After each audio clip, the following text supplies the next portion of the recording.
Good to see you. I am here with you to share my thoughts and answers to the Ask Me Anything Bonanza. I know it didn't actually say bonanza, but you know what? It's fun to have a little bit of jokes here and there.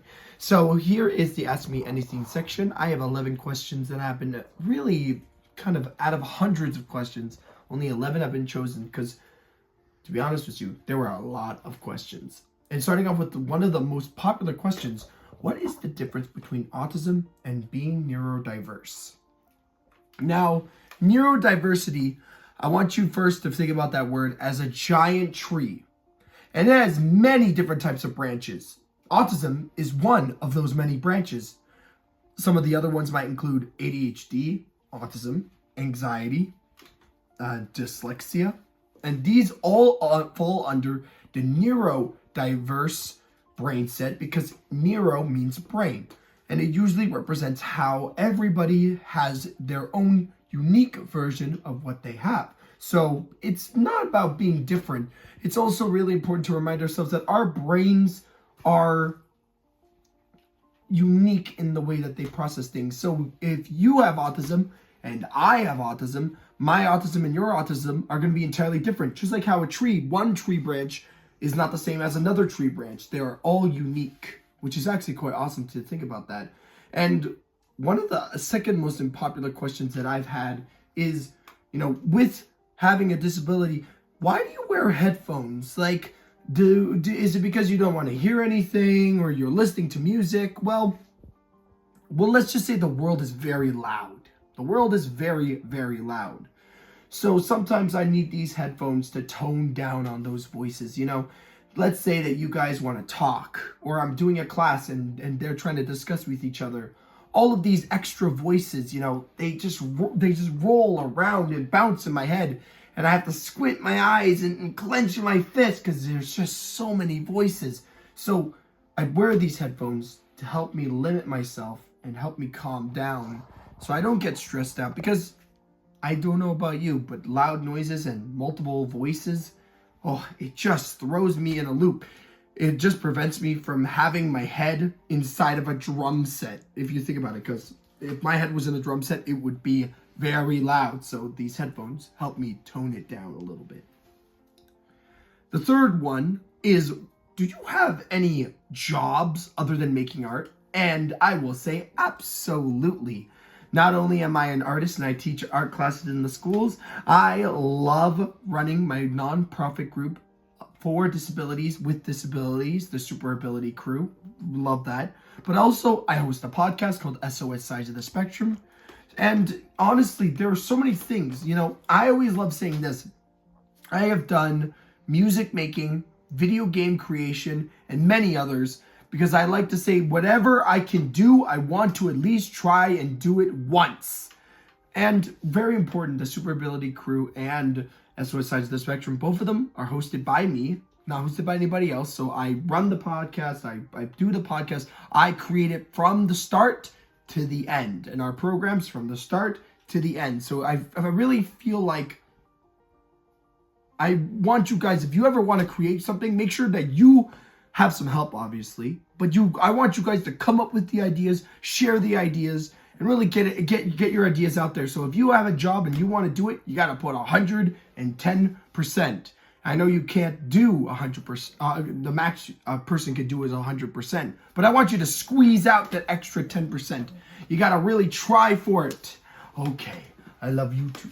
Okay, we've lost our other guest. The fourth question would be, what kind of ADHD do you have? So let's go back to that tree. So ADHD actually falls under that neurodiverse tree. And I will say that this is where my brain kind of falls under the ideas of constantly jumping from left to right. Like, okay, I have this idea. What do I want to do? To, where did I put my socks? My brain jumps from left to right. So I have ADHD with hyperactivity, which means my thoughts are zooming at the speed of light. Oh, and this and that and this and this. Like, my brain right now is trying to make sure that I'm not like repeating myself over and over again, but I'm also stressed out that I'm not, going over and over. Oh, my brain's moving all over the time. But very important is that your ADHD is going to be different. That's what's the amazing power of neurodiversity. One that I have all the time is, how long have you been an artist? So I will say, when I was about 3 years old, I started doing it because I couldn't speak till I was about 5. And painting was my way of communicating how I felt. Now, to this day, I still love doing art.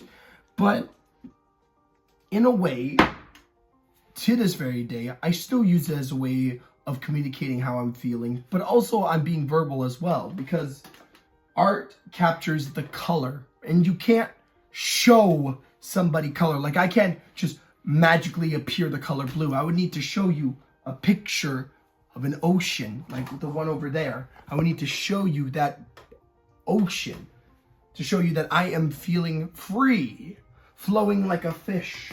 So I would show you that painting. So even to this day, at this age of 3 to the age of 21 now, I still love being able to express myself through art. So I've been doing it since I was 3 years old and still doing it to this day.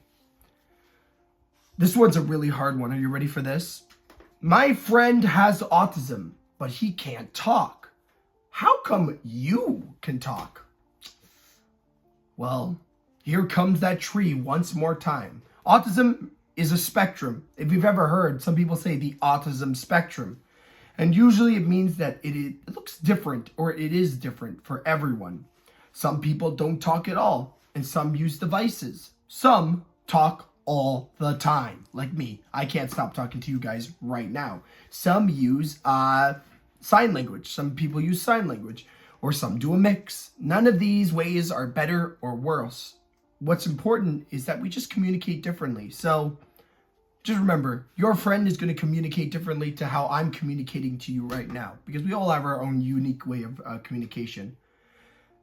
Ooh, here's one that was asked quite a bit. What do you like painting the most? I don't know about you, but I think that, well, take a look around you and see what painting can you see the most. Let's see. There's a waterfall. There are trees. There are fish. There is a boat. There's pure abstract color. There is trees, flowers, another mountain. I don't know about you, but I have to say that one of my favorite is landscapes. But underneath that second one, I love creating these just pure color and shapes and lines, because it kind of branches to when I first started painting. When I first started painting, it was just shapes, lines, and color. So I love painting nature, but I also love painting that, just like having that beautiful bright orange and just like a bright blue right next to each other. It's absolutely stunning. Now, next one is, what are some of the biggest challenges you face? You know, I gotta say, sometimes this happens, which is when I have a sensory overload. You know, it's really scary. Really, really scary. Because sometimes when I'm dealing with something, or something happened to me that I can't express physically or on art, I start to kind of swell up like a balloon. Obviously not physically, but inside, in my brain, I just can't let it go. And sometimes I can't verbally express myself. So I have these emotional meltdowns. And sometimes that's really hard for me and my family, because sometimes I can't express it. I can't share with them what's bothering me, because I can't describe it. So sometimes with those art, especially in a lot of scenarios where I do have those sensory overloads, having a form of non-verbal communication, just pure color, shapes, and texture, it's such a great way of just being able to deal with those challenges. Now, everybody has their own unique way of dealing with said challenges. But for me, my biggest problem sometimes is those sensory overloads. But my biggest solution is painting those feelings away. Not painting them away, but painting them physically than verbally. Okay. Ooh, this one's gonna have to make me think. Who do you look up to? Did you really have a special teacher or hero that really helped you out? I didn't have many heroes or helpers or somebody that I could rely on. But you know who I did have? I had my mother. Sometimes I would be such a handful. I'd be running all over the place, up and down and left and right. And sometimes, to be honest with you, I give her a hard time. You know, everybody gives their mom a hard time. But even giving her a hard time, even with me being such a rascal, she stuck with me to the very end. And that taught me as a child, as to who I am right now. You know, no matter how hard something is, you gotta just keep going, and you gotta laugh it off. You gotta be like, you know what? It's okay. They were having fun, and that's the most important thing. I was expressing myself. I was trying to,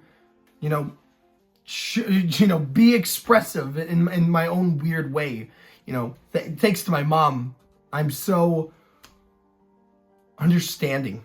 I feel like without her, I wouldn't understand as much as I do. I wouldn't understand that, oh, okay, so everybody's not thinking what I'm thinking all the time. Because sometimes I'm like, why aren't you thinking what I'm thinking? Oh my gosh, oh, that's so frustrating. But then my mom teaches me that, like, not everybody is going to think the exact same way that you do, Aiden. And I'm like, thank you, Mom.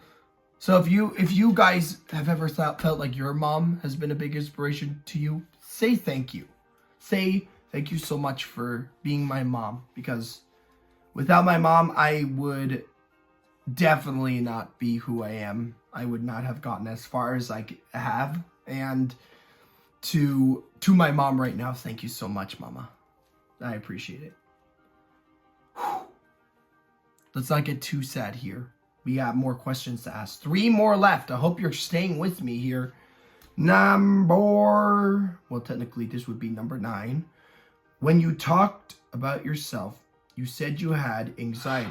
What is anxiety, and how do you know you have it? So, anxiety is very weird. I like saying it, and by the way, guys, every time I look here, I want to make sure that I express how I'm feeling to you. So I wrote down some things so that I can say to you right now. You know, anxiety is like having a tiny alarm bell in your head, and sometimes it just doesn't stop ringing. It's like, hey, something's happening. And even when there's no danger, none at all, it feels like being nervous about a test you forgot to study for, but all the time.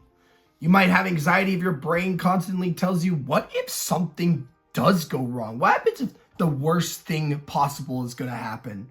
And those thoughts play over and over and over, even when things are fine. So it's like having just like this alarm bell for every situation. Like, I know the worst is going to happen. This is not going to go well. Oh gosh, it's the end of the world. And that's really hard. I'm going to be honest with you. So if you ever feel like you just can't stop yourself from like, oh God, what's happening? Oh no. You got to first take a moment. Be like, first describe your situation. Right now, I am talking to you guys about the Ask Me Anything Q&A. I'm explaining to you about art, my history, my life, and that's what I'm explaining to you right now. And your brain's like, oh, okay. I guess I shouldn't have been panicking so much. And after that, things kind of just like, it definitely feels way calmer when you do those things. 2 more left, guys. Let's keep it going. What was your favorite subject in school? Now, I never actually went to school, so everybody has a different school experience. What's really awesome in my community, I have some people who absolutely love school, and I've had some people who didn't even get to go to school. You know, unfortunately, I have to fit in that category. My favorite subject was either science or when we did arts and crafts. Those were my two favorite. Why? I think science is awesome because most times we did a physical experiment. And I love it when I get to mix two things together and see something new be created. Just like art. I mix paint and two paints together to create a new color. I love experimenting. So science and art were my two favorite subjects when I was in school. I want to know, what was your favorite subject? Did you guys have a favorite subject? I bet you guys love, well, I heard a lot of people love science, but I know some people like geography or history mixed in there, or math. I don't know, I wasn't the biggest fan of math. And the last one, final one, what is your favorite color? That is really hard. So let's look here. It's actually none that are in this room right now. My three favorite colors, because I really can't come up with one specific color, is green, blue, and magenta. I know it seems pretty weird, but I really love magenta. It was my it's like my favorite color, like a reddish purple. Those are my favorite colors. I also love working with whites and grays and browns. But orange is also on that list, I'm going to be honest with you. But yeah, green, blue, magenta. And a bazillion other colors. Because I can't come up with my favorite one. There's so many good colors. And to be honest with you, I kind of just work with every color that I have my hands on because I love working with color. And hopefully, with that, Ask Me Anything Q&A, I hope it answered your questions. You know, at the end of the day, we are living in such a very unique world. We're meeting so many people with many different types of neurodiverse brains. And moving forward, and I've been really seeing this, we need to remember that everybody acts a little bit differently, and we got to remember that not everybody's going to be the exact same. So I hope you guys like this section, and I hope that you guys have a great rest of your day. Goodbye, guys.